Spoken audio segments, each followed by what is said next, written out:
Bon bah voilà, je suis dégoûté, hein, on sort de la séance de penalty entre le Japon et la Croatie.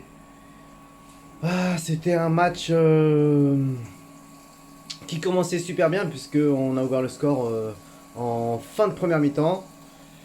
Ensuite, deuxième mi-temps, les Croates égalisent sur un coup franc avec une belle tête de Perisic, je crois. Et ensuite, prolongation, 2 fois 15 minutes.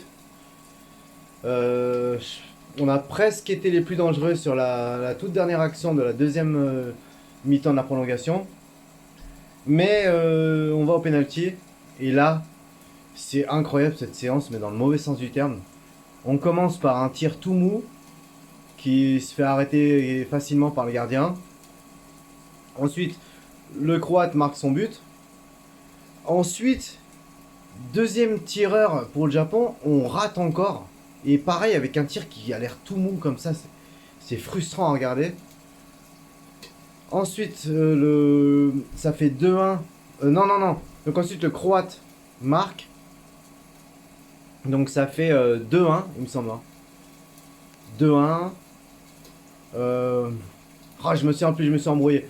Enfin, en gros, on a été relancé parce qu'il y a le Croate qui a raté son tir, qui tire sur le poteau. Et on a Asano chez nous qui marque le penalty. Et, euh, et ensuite, un quatrième tireur japonais qui, pareil, avec un tir tout mou, qui a l'air de se faire arrêter facilement. Alors, sûrement que le gardien croate y est pour quelque chose. Mais de ce qu'on a vu, notre ressenti, c'est que les tireurs japonais, je sais pas, soit savent pas tirer ou ont pas assez entraîné ça à l'entraînement, ou alors ils sont mauvais, ou alors ils sont un peu chiés dessus, ce qui fait qu'ils n'arrivent pas à tirer comme il faut, je sais pas.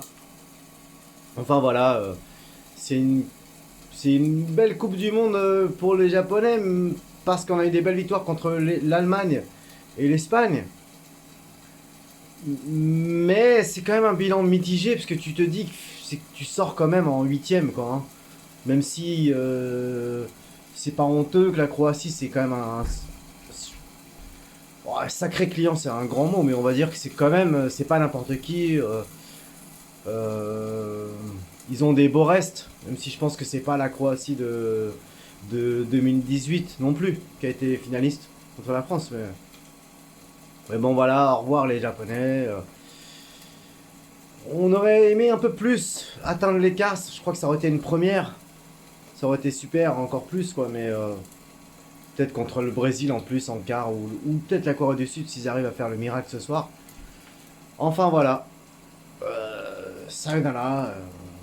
Mais bon, un peu déçu quand même, hein, pour cette fin un peu en eau de boudin avec une séance de penalty complètement ratée. À part Asano que je retiens, qui a su marquer le sien de penalty. Voilà, ciao.